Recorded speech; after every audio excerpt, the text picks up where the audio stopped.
তারেক, স্বাগত জানাচ্ছি Saturday night sports. আপনি ডালাস আছেন, যেখানে আর্জেন্টিনা ম্যাচ খেলবে। আর্জেন্টিনা কি চলে আসছে কিনা? অমিত, এই মুহূর্তে এখন পর্যন্ত আর্জেন্টিনা কিন্তু আসেনি ডালাসে। এখন ডালাসে 20 জুন দুপুর 1টার কিছু বেশি সময়, 12টার কিছু সময় বেশি বাজছে, এবং এই পর্যন্ত কিন্তু আর্জেন্টিনা দল তারা ডালাসে এসে পৌঁছায়নি, এবং আজকে তারা আসবেও না। ম্যাচের আগের দিন 21 জুন তারা আসবে, এবং সন্ধ্যার সময় তারা এখানে প্রেস কনফারেন্স করবে।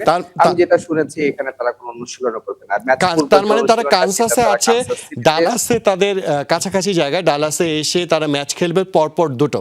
অন্য দলগুলো এই সুযোগ পাচ্ছে না।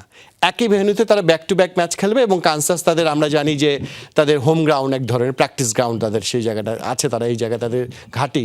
তো সেটা কি ফিফা কি বাড়তে সুবিধা দিচ্ছে আর্জেন্টিনাকে? না অমিত, এটা একেবারেই বলার সুযোগ নেই, আবার কিছুটা আছেও। আপনি যদি দেখেন যে কাতার বিশ্বকাপেও তারা কিন্তু একই ভেন্যুতে, যে ভেন্যুতে লোসাইল স্টেডিয়ামে তারা শিরোপা উজ্জীবিত হয়েছিল, সেই ভেন্যুতে কিন্তু বেশিরভাগ ম্যাচ খেলেছিল। তখনই এই প্রশ্নটা এসেছিল, এবং এবার তারা কানসাস সিটিতে তাদের বেস ক্যাম্প, এবং কানসাস সিটিতে তারা প্রথম ম্যাচটা খেলেছে, এবং কানসাস থেকে ডালাসের দূরত্ব কিন্তু তুলনামূলক খুবই কম।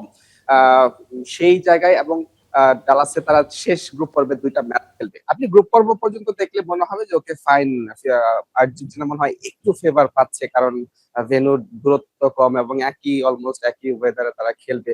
এবং খুব ইন্টারেস্টিং বিষয় হচ্ছে, ডালাসে একটু গরম, কিন্তু এখানে আপনি নিশ্চয়ই, আমি আমার প্রতিবেদনের মাধ্যমে দর্শকদেরকে জানানোর চেষ্টা করেছি, এটি কিন্তু ছাদ ঢাকা একটা স্টেডিয়াম।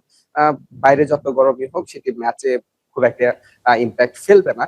তো সব মিলে গ্রুপ পর্ব দেখলে মনে হবে যে হ্যাঁ, আর্জেন্টিনা মনে হয় একটু ফেভার পাচ্ছে, কিন্তু আপনি যদি আবার নকআউট স্টেজে যান, তখন কিন্তু সিনারিওটা অন্যরকম।